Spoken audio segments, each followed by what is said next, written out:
केटेक high school और junior college में सभी छात्रों और छात्राओं का हार्दिक स्वागत। शुभ सकाळ बच्चों। आज हम हिंदी विषय की तासिका में नैसर्गिक आपदा, जो कि एक बहुत बड़ी ही आपदा है, उसके बारे में पढ़ने वाले हैं। पाठ क्रमांक 16 बचाव। बच्चों, बचाव यह पाठ का नाम है। तो इससे हमें ज्ञात होता है कि हमें किससे बचना है, हमारा बचाव नैसर्गिक आपदाओं से कैसे करना है।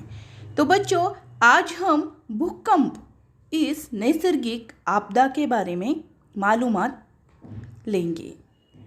पृथ्वी के भीतर चट्टानों की परतों के आगे पीछे खिसकने से धरती हिलने लगती है, यही भूकंप है।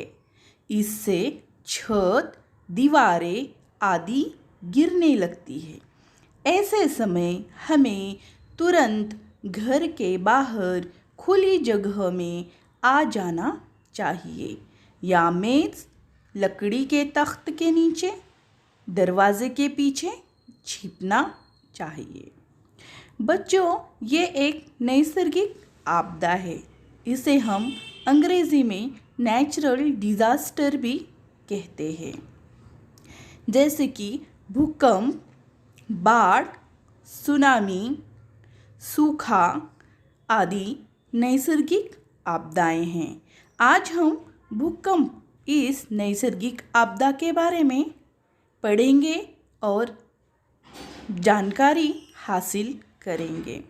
बच्चों, भूकंप, इस शब्द से ही हमें पता चलता है कि जो हमारी धरती है, जो हमारी भूमि है, उसमें कंप हो जाते हैं। कंप यानी हिलना, इसे हम भूकंप कहते हैं। अंग्रेजी में इसे अर्थक्वेक कहते हैं। तो बच्चों, भूकंप कैसे होता है, हम कैसे समझेंगे कि भूकंप हो रहा है। तो पृथ्वी के भीतर जो चट्टानें होती हैं, हमारी पृथ्वी के नीचे बहुत सारी परतें हैं, चट्टानें हैं, वह आगे पीछे खिसकने लगती हैं। उनके आगे पीछे होने से धरती हिलने लगती है। यही बच्चों क्या है, भूकंप है। तो बच्चों, हम और आगे बढ़ते हैं और देखते हैं। भूकंप या भूचाल पृथ्वी की सतह के हिलने को कहते हैं। यह पृथ्वी के स्थलमंडल, जिसे हम लिथोस्फीयर में ऊर्जा के अचानक मुक्त हो जाने के कारण उत्पन्न होने वाली भूकंपीय तरंगों की वजह से होता है। भूकंप बहुत हिंसात्मक हो सकते हैं और कुछ ही क्षणों में लोगों को गिराकर चोट पहुंचाने से लेकर पूरे नगर को ध्वस्त कर सकने की इसमें क्षमता होती है। तो बच्चों, ये जो हमारा पृथ्वी जो बनी है, उसके नीचे बहुत सारी अलग अलग परतें हैं। तो उस परतें आगे पीछे खिसकने लगती है, जैसे कि आप अपने स्क्रीन पर देख सकते हैं। नीचे की ऊर्जा मुक्त हो जाती है और ऊर्जा के गति से मुक्त होने के कारण धरती की परतें आगे पीछे खिसकने लगती है और भूचाल आता है, पूरी धरती हिलने लगती है। बच्चों, यह भौगोलिक कारण है। अब हम आगे बढ़ते हुए देखते हैं। भूकंप का मापन भूकंपमापी यंत्र से किया जाता है, जिसे सिस्मोग्राफ कहा जाता है। एक भूकंप का आघूर्ण परिणाम मापक क्रम पारंपरिक रूप से नापा जाता है, या संबंधित और अप्रचलित रिक्टर परिणाम लिया जाता है। 3 या उससे कम रिक्टर परिमाण की तीव्रता का भूकंप अक्सर अगोचर होता है, यानी यह कम क्षमता का भूकंप होता है, जबकि 7 रिक्टर की तीव्रता का भूकंप बड़े क्षेत्रों में गंभीर क्षति का कारण होता है। झटकों की तीव्रता का मापन विकसित मरकैली पैमाने पर किया जाता है।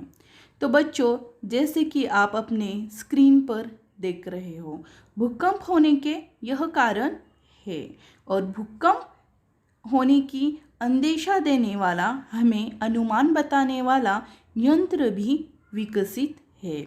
और भूकंप जब होता है तो उसकी तीव्रता हम रिक्टर स्केल पर इस यंत्र से हम उसे गिनते हैं।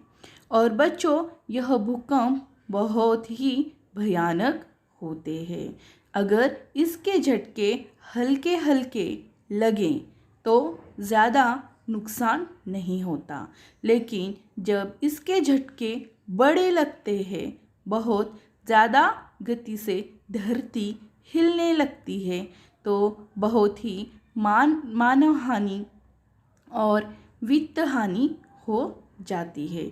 जैसे कि आप अपने स्क्रीन पर देख ही रहे हो, बड़ी बड़ी इमारतें सेकंडों में ज़मींदोस्त हो जाती है, ज़मीन फटने लगती है। हमें क्या हो रहा है ये समझ आने से पहले कुछ ही सेकंडों में पूरा विनाश हो जाता है। इससे बचने के लिए बच्चों, हमें सबसे पहले खुली जगह आना चाहिए। अगर जगह खुली नहीं है तो हमें दरवाजे के पीछे, मेज़ के नीचे छिपना चाहिए। इस तरह से हम अपना बचाव कर सकते हैं। जैसे कि बच्चों, आप इस चीज़ का अनुभव आपके पास नहीं है। आप अपने स्क्रीन पर देखिए कैसे भूकंप के झटकों से इमारतें गिर रही है, इमारतें नेस्तनाबूद हो रही है। तो इससे बचने का, इससे बचाव करने का यही हमें तरीका आता है कि हमें सबसे पहले भागकर खुली जगह आना चाहिए। बच्चों, देखिए किस तरह से इमारतें गिर रही है, पूरी धरती हिलने लगी है। हमारे देश में भी बहुत बड़े बड़े भूकंप आ गए। सन 1993 में किल्लारी का भूकंप, लातूर का भूकंप आज भी हमें याद है। गुजरात में हुआ भूकंप 2004 साल में आज भी हमें याद है। तो बच्चों, हमें इससे बचने के उपाय ज्ञात होने चाहिए। इसमें बहुत बड़ी ही जान हानि और वित्त हानि होती है। यह एक जापान में 2011 में हुआ भूकंप। देखिए बच्चों, किस तरह से यह इमारत हिल रही है।